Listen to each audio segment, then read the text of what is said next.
உயர்த்தி, கர்த்தாவே நீ பரிசுத்தராய் இருப்பதற்காக உமக்கு நன்றி ஆண்டவரே. இந்த வருஷத்தை நன்மையினால் முடிசூட்டினவர், இந்த நாட்களை நன்மையினால் முடிசூட்டினவர். எங்கள் வாழ்க்கையில கர்த்தர் பெரியவரை, பெரிய காரியங்களை செய்து உடைய நாமத்தை உயர்த்துங்கப்பா. ஹல்லேலூயா.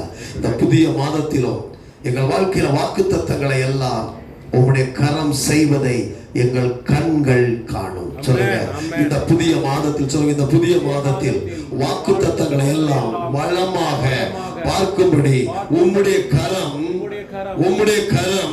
கிரியை செய்வதை எங்கள் கண்கள் காணும். ஆமென், ஆமென். உட்காரலாம். கர்த்தருக்கு மகிமை உண்டாகட்டும். கர்த்தர் உங்களை ஆசீர்வதிப்பாராக. ஹல்லேலூயா. இந்த புதிய மாதத்திற்கு உங்களை இயேசுவின் நாமத்திலே நான் வாழ்த்துகிறேன், வரவேற்கிறேன். ஆன்லைன்ல இருக்கிற உங்களை நான் வாழ்த்தி வரவேற்கிறேன். ஆமென். ஒவ்வொரு நாளை துவங்கும் போது அவருடைய பிரசன்னத்தில் நாம் துவங்குகிறோம். ஆமென்.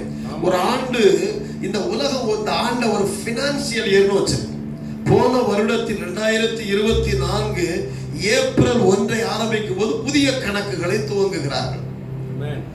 2025 மார்ச் முடியும் போது கணக்கு என்ன செய்கிறது? முடிகிறது. இது இந்த உலகத்தினுடைய ஒரு கணக்கு. ஆனால் தேவனும் கூட இந்த புதிய மாதத்தில் உங்களுக்கு ஒரு புதிய கணக்குகளை துவங்குவாராக. ஒரு ஆமென் சொல்லுங்க. சார், புதிய கணக்குகள் என்பது பழைய காரிய நஷ்டங்கள், இழப்புகள், தோல்விகள் எல்லாவற்றையும் மாற்றிவிட்டு புதிதாய் கர்த்தர் ஆரம்பிப்பார். ஆமென். பாருங்க, இளைய குமாரன் என்ன செய்தான்? தன் தகப்பனிடத்தில் எல்லாவற்றையும் பெற்றுக்கொண்டு போய் திரும்பி தகப்பனிடத்தில் வரும் பொழுது தகப்பன் அவருடைய நஷ்ட கணக்கை எழுதவில்லை, மீண்டும் புதிய கணக்கு துவங்கினார். ஒரு ஆமென் சொல்லுங்க பாப்போம். திருப்பி பாக்கெட்ல பணத்தை வச்சாரு. ஏன்பா நஷ்டமானவங்க அவன்கிட்ட உட்கார்ந்து கதை பேசல, ஏன் இதை இப்படி தோற்கடித்த, ஏன் இப்படி இழந்த, ஏன் இப்படி நீ நம்புறன்னு சொல்லி ஃப்ரெண்ட்ஸை நம்பாதன்னு அவர் உட்கார்ந்து ஆலோசனை கொடுக்கல, வேசிகள்கிட்ட பணத்தை கொடுக்காதன்னு சொல்லல, இப்படி எதையுமே சொல்லாம திரும்ப புதிய கணக்கை துவங்குகிறார். அப்படிப்பட்ட ஒரு நல்ல தேவன் உங்களுக்கு இருக்கிறார். இந்த மாதம் அப்படி ஒரு புதிய கணக்கு, ஒரு பினான்சியல் கர்த்தர் உங்களுக்கு துவங்குகிறார்.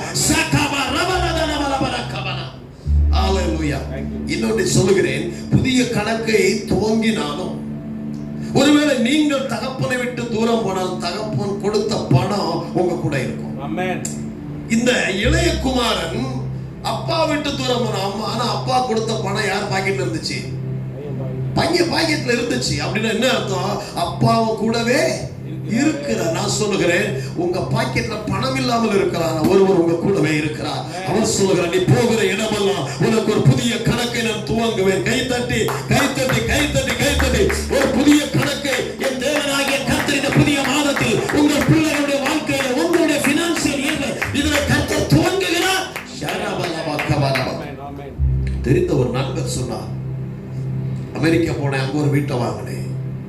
ஆஸ்திரேலியா போன, அங்க ஒரு வீட்டை வாங்கினேன். ஏன் சார்? நான் போகும்போது என் வீட்டில் என்ன செய்யணும்? தங்கணும்னார். நாடுகளுக்கு வீடு வச்சிருப்பார். அப்படின்னா அவர் ஒரு தேவனுடைய பிள்ளை. நான் சொல்லுகிறேன், அவருடைய அப்பா தான் நம்முடைய அப்பா. அந்த நாடுகளிலெல்லாம் வீடு வாங்குறார்ல, அவருடைய அப்பா தான் நம்ம அப்பா. நம்ம என்ன பண்றோம்? நல்ல பிள்ளை மாதிரி, மூத்த சகோதரர் மாதிரி வீட்டுக்குள்ளே இருக்கிறோம். ஆனா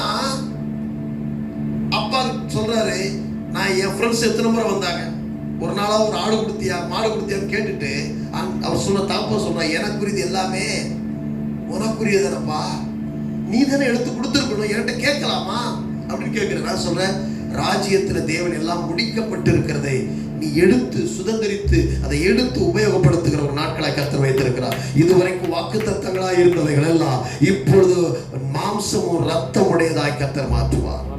ஆமென் சொல்லுங்க. அதாவது இயேசு வருவதற்கு முன்பாக யோவான் வந்தார். இந்த யோவான் குறித்து வேதம் சொல்லுகிறது, அவன் தேவனுடைய சத்தமாய் வந்தான். யோவானுக்கு என்ன பேர்னா தேவனுடைய சத்தம். அப்படின்னா தேவனுடைய வார்த்தையை சொல்லக்கூடிய ஒரு சத்தம், அவ்வளவுதான். ஆனால் அந்த வார்த்தையை அவன் சொல்லும்போது அந்த வார்த்தையை கேட்ட எல்லாருடைய வாழ்க்கையிலும் நன்மைகள் உண்டாயிற்று. இன்றைக்கு நான் இங்கிருந்து பேசுகிறேன் என்றால் நான் அல்ல, என் வாயிலிருந்து வருகிற வார்த்தைகள் உங்கள் வாழ்க்கையை மாற்றும். ஒரு ஆமென் சொல்லுங்க. அந்த வார்த்தைக்கு ஒரு ஜீவன் இருக்கிறது. நான் உங்களை விட்டு தூரமாய் போக முடியும், ஆனா வார்த்தை உங்களை பிரிக்க முடியாது. ஆகவே புதிய கணக்குகளை துவங்குகிற ஒரு நல்ல தேவன். ஹல்லேலூயா. நல்ல கையை தட்டி ஆமென். ஹல்லேலூயா. புதிய மாசத்துல போகும்போது கடந்த நாட்கள் ஏற்பட்ட தோல்வி. சார், புதிய மாதத்துல நீங்க போகும்போது இந்த புதிய மாதத்தை அனுபவிக்கணும் ஒரு ரகசியத்தை கர்த்தர் சொல்லி கொடுக்கிறார். இல்லைங்க 3 மாசமா புது மாசம் வந்தேன், ஆனா ஒண்ணும் பெருசா தெரியலையே. அதாவது புதிய மாதத்தில் நீங்கள் போகிற பொழுது கடந்த மாதத்திலே கடந்த நாட்களில் ஏற்பட்ட தோல்வி, கடந்த நாட்களிலே ஏற்பட்ட நிந்தைகள், இழப்புகள், தோல்விகள், அவமானத்தை நீங்க சிந்திச்சுக்கிட்டே நினைச்சுக்கிட்டே இருந்தீங்கன்னா புதிய மாதத்துல உங்களால நன்மைகளை அனுபவிக்க முடியாது. ஏன்னா உங்களை ஒரு மன அழுத்தத்துல கொண்டு போயிடும். கடந்த நாட்களினுடைய தோல்விகள், கடந்த நாட்களில் ஏற்பட்ட நிந்தைகள், நஷ்டங்கள், இழப்புகள், கஷ்டங்கள், அவமானங்கள், கடந்த நாட்களில் ஏற்பட்ட வலிகள், வேதனைகள் எல்லாம் நீங்க வரும்போது புதிய மாசத்துக்குள்ள உள்ள போறீங்கன்னா இந்த புதிய மாதத்துல நன்மைகளை உங்களால் அனுபவிக்க முடியாது. ஏன்னா உங்க மனசு எதிலேயே பழகிட்டே இருந்துச்சு கடந்த மாதத்துல. இந்த கடந்த மாதத்தில் கடந்த நாட்களில் ஏற்பட்ட இந்த பாதிப்புகள் நீங்க சிந்தனைக்குள்ள வச்சு புது மாசத்துக்குள்ள போனாலும் இந்த புதிய மாதத்திலும் மன அழுத்தத்துக்குள்ள தான் இருப்பீங்க. சரி சார், ஒருவேளை எதிர்காலத்தை குறித்து, எதை குறித்து? எதிர்காலத்தை குறித்து, உங்களுடைய வாழ்க்கையினுடைய எதிர்காலத்தை குறித்து, எப்படி இருக்க போகுதோ, என் பிள்ளை எப்படி வர போகிறானோ, என் பிசினஸ் எப்படி ஆக போகுதோ, என்னுடைய பிள்ளைகளுடைய படிப்பு எப்படி இருக்க போகிறதோ, என் ஃபேமிலி எப்படி இருக்க போகிறதோ அப்படின்னு நீங்க எதிர்காலத்தை குறித்து யோசிச்சுட்டு நிகழ்காலத்துல போனீங்கனாலும் ஒரு அங்கலாய்ப்புக்குள்ள போயிருவீங்க. சார், நல்லா புரிஞ்சுக்கங்க. நிகழ்காலத்துல அனுபவிக்க வேண்டியது நீங்க அனுபவிக்க வேண்டியனா 2 காலத்தை நீங்க என்ன செய்யணும்னா நினைக்க தள்ளி விட்டுறணும். ஆமா, பிசாசு என்ன பண்ணுவான்னா கடந்த காலத்துல அப்படி பண்ணிட்டான் பாரு, இவன் அப்படி பண்ணிட்டா பாரு அப்படின்னு அதையும் சிந்திக்க வச்சு எதிர்காலத்துல நீ என்ன பண்ண போற? ஆக மொத்தம் நிகழ்காலத்துல உங்களை வாழவே விடல. இது வரைக்கும் கர்த்தர் சொல்லுகிறார், கடந்த காலத்தை விட்டுரு, எதிர்காலத்தை விட்டுரு. ஏன்னா நான் கடந்த காலத்துக்கும் தேவன், நிகழ்காலத்துக்கும் தேவன், நான் எதிர்காலத்துக்கும் தேவன். எதிர்காலத்துல வரக்கூடிய இது வந்துருமோ அது வந்துருமோ நீ எதிர்மறையா யோசிக்கிறத நிறுத்திரு. ஆனா நிகழ்காலத்துல அவர் சொல்லுகிறார், இன்றைக்கே ரட்சணிய நாள், இன்றைக்கு அனுக்கிரகத்தினால். அப்ப கடந்த காலத்தை நினைத்தா என்ன வந்துருது? மன அழுத்த, நம்பிக்கை குறைஞ்சம், ஒரு ஆர்வம் இருக்காது. நல்ல ட்ரெஸ் போட கூட ஆர்வம் இருக்காது சார். கடந்த காலத்தை குறிச்சு இழப்புகளையும் தோல்விகளையும் நஷ்டங்களையும் சிந்திச்சுக்கிட்டே இருந்தீங்கன்னா நல்ல ட்ரெஸ் போட தோணாது. குறிப்பா ஆண்கள் சேவ் பண்ண தோணாது, நல்ல சப்பல் போட தோணாது. ஏன்? கடந்த காலத்தின் மன அழுத்தங்கள், கடந்த காலத்தில் இருக்கிற மன சோர்வுகள்.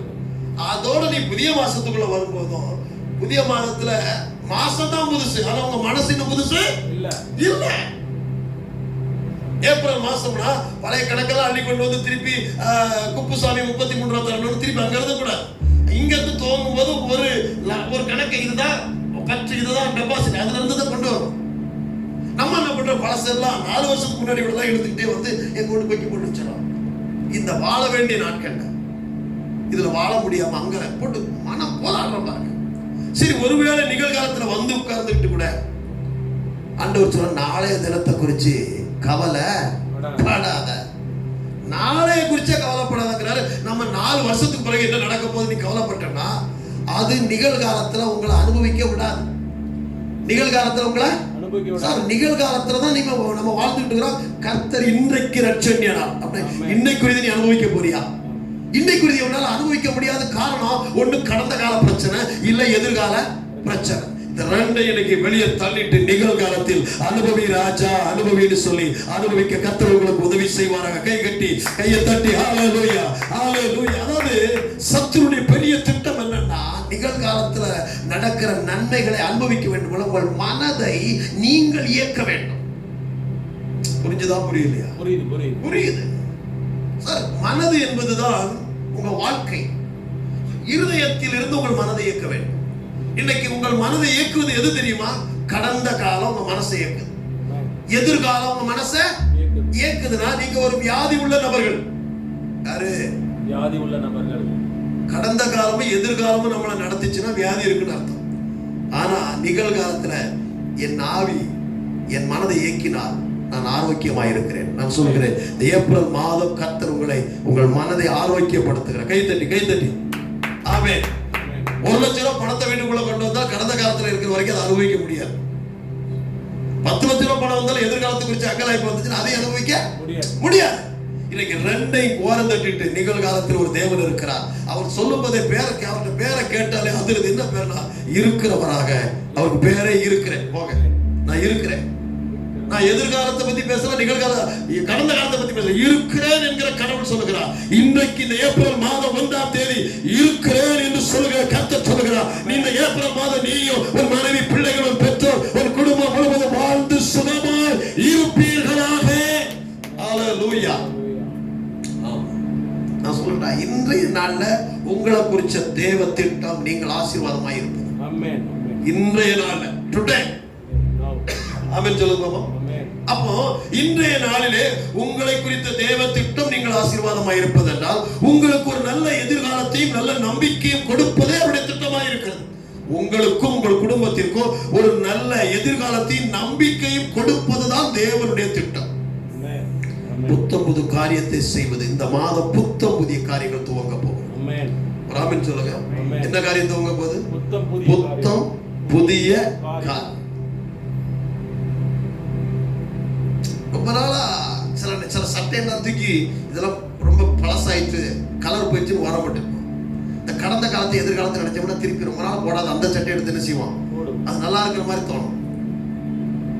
இது எப்படி இருக்குன்னா குழியில பதிச்சு வச்சுட்டு திருப்பி அதை தூக்கி கொண்டு வீட்டுல வந்து உட்கார்ந்து பார்த்தா என்ன ஆயிருது, வீடு என்ன ஆயிருது, மனம் வீச வேண்டிய வீடு இன்னைக்கு என்ன இருக்கு, நாற்றம் எடுக்குது. ஏப்ரல் மாதம் உங்க வாழ்க்கை மனம் வீசுவதாய் கர்த்தர் மாற்ற போகிறார். உன்னுடைய தொழில ஒரு மனம் வீசும். எஸ், கையை தட்டி ரிசீவ் பண்ணிட்டே இருக்க. ஒரு தொழில ஒரு மனம் வீசும். உங்கள் பிள்ளைகளுக்குள்ள ஒரு மனம் வீசும். கணவன் மனைவிக்குள்ள ஒரு மனம் வீசும். உங்கள் பெற்றோர் பிள்ளைகளுக்குள்ள ஒரு மனம் வீசும். உங்கள் பொருளாதாரத்தில் ஒரு மனம் வீசும். ஓ, கை காட்டி உங்கள் ஆவிக்குரிய வாழ்க்கையில் ஒரு மனம் வீசும். ஓ ரிபா கபா, ஏனென்றால் புதிய ஜீவன் எழும்ப போகிறது. ஒரு புதிய ஜீவன் எழும்ப போகிறது. என்ன ஜீவன் எழும்ப போகிறது? எல்லாரும் சொல்லுங்க, புதிய ஜீவன் உங்களுக்குள் எழும்ப போகிறது. உங்களுக்கு புதுசு, ஆனா ஜீவனுக்கு அது புதுசு இல்ல. உங்களுக்கு அது ஒரு புதுசு மாதிரி தோணும். அது ஏற்கனவே ஆயத்தப்படுத்தி இருக்கு. திடீர்னு 1 கோடி ரூபாய் வருதுன்னா எப்படி வந்துச்சு? திடீர்னு கார் வாங்குறீங்க, ஒரு கார் வந்திருக்கு அப்படின்னு சொன்னா அது உங்களுக்கு புதுசு. பரலோகத்துக்கு அது புதுசு. அது 2000 வருஷத்துக்கு முன்னாடி ஆயத்தம் பண்ணி அது நிறுத்தி வச்சிருக்காங்க. புதுசு யாருக்கு? கர்த்தருக்கு இல்ல, உங்களுக்கு எனக்கு தான் புதுசு. அந்த புதுசை பார்க்கும்படி இந்த மாதம் கர்த்தர் உங்களுக்கு உதவி செய்ய போகிறார். வார்த்தையா இருக்குல்ல சார், எழுத்தெல்லாம் மாம்சமும் ரத்தமும் பார்க்கிற ஒரு மாதத்துக்குள் கர்த்தர் கொண்டு வந்திருக்கிறார். இந்த மாதம் கண்களில் பார்ப்பீர்கள், கைகளால் தொடுவீர்கள், தொட்டு உணர்ந்து கர்த்தருக்கு நன்றி செலுத்துவீர்கள். கை தட்டி ஹல்லேலூயா, ஹல்லேலூயா. தேவன் புதிய காரியத்தை செய்து கொண்டிருக்கிறார். ஏன்னா அவருக்கு பேர் உண்மை உள்ளவர். இந்த மாதத்துல புதிய காரியத்தை உங்களுக்கு துவங்கி இருக்கிறார். கடந்த காலத்தை பத்தி யோசிக்காதீங்க. அது உங்களை மன அழுத்தத்துக்குள் கொண்டு போய்விடும். எதிர்காலத்தை குறித்து நீங்கள் சிந்திச்சு கொண்டிருக்காதீங்க. அது உங்களை அங்கலாய்ப்புக்குள் கொண்டு போய்விடும். இன்றைக்கு கர்த்தர் கொடுத்த காரியத்திற்காக கர்த்தருக்கு நன்றி. ஹல்லேலூயா. நன்றி சொல்லிட்டே இருக்க. நன்றி சொல்லும்போது என்ன நடக்கும்னா என் சமூகம் உனக்கு முன்னாடி போயிடும். நீங்க நன்றி சொல்லும்போது அவர் சமூகம் முன்னாடி போகும். கடந்த காலத்தை எதிர்காலத்தை யோசிச்சுட்டு இருந்தீங்கன்னா அவர் சமூகம் அல்ல, உங்க இருளுக்குள்ளதான் நீங்க நடப்பீங்க. அதனால யோபு ஒரு வார்த்தை இப்படி சொல்லுகிறான், தேவரே என்னுடைய கூடாரத்துல, நல்ல ஒரு வார்த்தை எனக்கு ஞாபகத்தில் வருகிறது, உம்முடைய வெளிச்சம் என் கூடாரத்தின் மேல் இருக்கிறது அப்படிங்கிறான். அதனால இன்றைக்கு கர்த்தர் உங்க வாழ்க்கையில நன்மைகளை செய்வாராக. ஹல்லேலூயா. சத்தமா ஒரு ஆமென் சொல்லுங்க. அவருடைய வெளிச்சம் என் கூடாரத்தின் மேல் இருந்தது. ஹல்லேலூயா. ஆமா, இந்த மாதத்தில் அவருடைய வெளிச்சம் உங்கள் கூடாரத்தின் மேல் இருப்பதாக இயேசுவின் நாமத்தினால இந்த மாதத்துக்குரிய வாக்குத்தத்தத்தை நான் வாசிப்போம். சங்கீதங்களின் புஸ்தகம் 89ஆம் சங்கீதத்தின் 21வது வசனம். சங்கீதம் 89:21.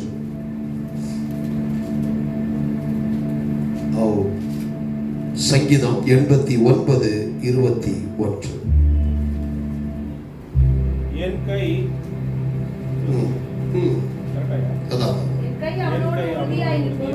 கை அவனோடு உறுதியாய் இருக்கும். இங்க எல்லாரும் சொல்லுங்க, அவருடைய கை என்னோடு கூட, என் குடும்பத்தோடு கூட, என்னை சார்ந்திருக்கிற எல்லாவற்றோடு கூட உறுதியாயிருக்கும். அவருடைய புயம் என்னை மீண்டும் என் குடும்பத்தையும் பலப்படுத்தும். ஒரு ஆமென் சொல்லுங்க. கர்த்தருடைய கை என்னோடு எப்படி இருக்குமா? உறுதியாயிருக்கும். எப்படி இருக்கும்? கைங்கிறது வேற, கரம்ங்கிறது வேற, புயம்ங்கிறது வேற. கையின் தான் எழுதியிருந்தாலும் கை என்பது வேற, கரம் என்பது வேற. இங்க சொல்லப்பட்டிருக்கிற ஆண்டோடைய கை, என் கை உன்னோட எப்படி இருக்குமா? உறுதியா இருக்கும். எல்லாரும் சொல்லுங்க. கர்த்தருடைய கை உங்க கூட எப்படி இருக்கும்? உறுதியா இருக்கும். சரி, கர்த்தருடைய கை எதற்காக எனக்கு உறுதியா இருக்கிறது என்றால், நான் சில நேரத்தில் தனி மனிதனாக, தனியே விடப்பட்டவனாக, எனக்கென்று யாரும் இல்லை, என்னை விசாரிக்க யாரும் இல்லை, என் வாழ்க்கை அவ்வளவுதான், என் குடும்பம் அவ்வளவுதான், சில சூழ்நிலைகள் நிமித்தமாய் ஒருவேளை பதறிக்கொண்டு பயந்து கொண்டு இருக்கும் பொழுது ஒரு கை உங்களை அணைத்து பிடித்து மார்போடு வச்சு பயப்படாதேன்னு சொல்றத, அந்த கை உங்க மேல உறுதியா இருக்கிறது இந்த மாதம் பாப்பீங்க. கை தட்டி ஒரு ஆமென் சொல்லுங்க. இந்த கை எப்போ உங்களுக்கு தெரியுமா? சில ஆபத்துல உங்களை காப்பாத்தி நிற்கும் போது ஒரு கை உங்களை பிடிச்சு மார்புல, அவர் மார்புல உங்களை சாட்சி வச்சிருந்த உங்களுக்கு தெரியும். சரி, இக்கட்டான சூழ்நிலை, அழுது கத்தி அழுகிற போல இருக்கிற போற அந்த சூழ்நிலையில நம்பின மனிதர்கள் நம்பிக்கை துரோகம் பண்ணும் போது, எதிர்பார்த்த காரியத்துல நஷ்டங்கள் வந்து கொண்டு இருக்கும் போது ஒரு கை உங்களை பிடிச்சது பாருங்க. இன்னைக்கு நேரத்துல உலக தோற்றத்திற்கு முன்பாக அவர் இதயத்தில் எழுதியிருந்த அவர் உங்களை பிடித்திருக்கிறார். அவர் கை எப்பவும் உங்க மேல இருக்கு. நான் சொல்றேன், நீங்க பாவம் செஞ்சிருந்தாலும் அவர் கை உங்களை உறுதியா பிடிச்சிருக்கும். ஏன்னா எங்கே பாவம் பெருகுது அங்க கிருபை பெருகுது. ஏன்னா கையை அந்த பாவத்திலிருந்து என் பிள்ளைய தூக்கணும் என்பதற்காக. ஆமென் சொல்லுங்க பாப்பா. பாவிகளை கர்த்தர், அதாவது கர்த்தரிடத்துல ஒரு மனிதன் போவதற்கு அவன் நல்லவனாக இருக்க வேண்டிய தேவை சத்தமா சொல்லுங்க இல்ல. மதம் என்ன சொல்லி கொடுத்துருச்சுன்னா, கடவுளிடத்தில் ஒரு மனிதன் போக வேண்டுமானா அவன் யாரா இருக்கணும்? நல்லவனா? சர்ச்சுக்கு யார் போகணும்? நல்லவன் தான் போகணுங்கிறான். என்ன நீலாம் சர்ச்சுக்கு போற? நீலாம் நல்லவனே இல்லையா? ஆமா, நல்லவன் இல்லைன்னா எங்க தான் போனோம். ஆனா சபை தேவனிடத்தில் ஒரு மனிதன் போவதற்கு உங்களுக்கு எந்த தகுதியும் தேவையில்லை. ஆனால் இந்த உலகத்திற்கு தேவனை காண்பிப்பதற்கு, புரிஞ்சுதா புரியலையா? இந்த உலகத்திற்கு உங்களிலே தேவனை காண்பிப்பதற்கு தேவனுடைய குணங்கள் உங்களுக்கு தேவை. சத்தம் வராமல் சொல்லுங்க. அப்பா கிட்ட போறதுக்கு நீங்க எந்த தகுதி உங்களுக்கு தேவையே இல்ல. ஆனா அப்பாவை பிரதிபலித்தணும்னா சில தகுதிகளை அவர் நமக்கு தந்திருக்கிறார். இந்த மாதம் அப்படிப்பட்ட தகுதிகளை அவர் உங்கள் மூலமாக வெளிப்படுத்த போகிறார். உங்க கூட அவர் இருக்கிறது வெளிப்படுவார். ஆமென். கை தட்டி அவர் சொல்லுகிறார், என் கை உன்னோடு உறுதியாய் இருக்கும். அடுத்தது, என் புயம் உன்னை பலப்படல. புயம் என்பதுன்னா எதிரி அடிக்கிறது திருப்பி அடிச்சு உங்களை பாதுகாப்பது, பகைஞர்களை நொறுக்கி போடுவது புயம், சதிகார கூட்டத்தை விழுங்கி போடுவது புயம். எதிரிகளை பகைஞர்களை நொறுக்குமா. அடுத்தது, சதிகாரங்களை விழுங்கி போடும். சில சதிகார கூட்டம் குடும்பத்தை பிரிக்க, கணவன் மனைவிக்குள்ள இருக்கிற துராலோசனை கொடுக்கிறார். சதிகாரன் பகைஞர்கள் சதி கூட்டத்தை விழுங்கி போடுவார். எதிரிகள் வைக்கிற கண்ணிக்கெல்லாம் தப்ப வைக்கிறது அவருடைய புயம். கை தட்டுங்க. ஆமென் சொல்லுங்க. அவருடைய வலது கரங்களை தாங்க. நான் இன்னொரு சொல்றேன், இந்த மாதம் பகைஞர்கள் எல்லாம் கண்டுபிடிச்சு தூக்குவாங்க கர்த்தர். ஆமென். புரிஞ்சவங்க மட்டும் ஆமென் சொல்லுங்க. பகைஞர்களை போலீஸ் கண்டுபிடிப்பாங்க. வீடு கூட உள்ள போய் எங்க இருக்க தூக்குனா. இந்த மாதத்தில் ஏப்ரல் 1ஆம் தேதி உங்கள் பகைஞர்களை எல்லாம் கண்டுபிடிச்சு கர்த்தர் தூக்கி எடுத்து நிலைநிறுத்தி அவனை ஒன்றுமில்லாமல் ஆக்குவதான் புயம். இனி சத்துருடைய புயம் உங்கள் மீது பட முடியாது. பகைஞர்கள் கொடுக்கிற துராலோசனைகள் உங்க குடும்பத்துக்குள்ள வர முடியாது. கர்த்தர் நொறுக்கி போடுவார். உன் பணம் நஷ்டமாக முடியாது. உன் வியாபாரத்துல இழப்புகள் வர முடியாது. அப்படிப்பட்ட பகைஞரை நொறுக்கி போடுவார். இந்த புயம் என்பது என்னன்னா, உன் வாழ்க்கையை ஒடுக்கிற அந்த சத்துருவை அவர் நொறுக்குகிற டைம். அதனாலதான் எரிய ஒரு காலம், சேர்க்க ஒரு காலம். அப்போ சத்துரு இதுவரைக்கும் வேலை செஞ்சுட்டு இருந்தான், உண்மைதான். சத்துரு இதுவரைக்கும் வேலை செஞ்சுட்டு இருந்த உண்மைதான்.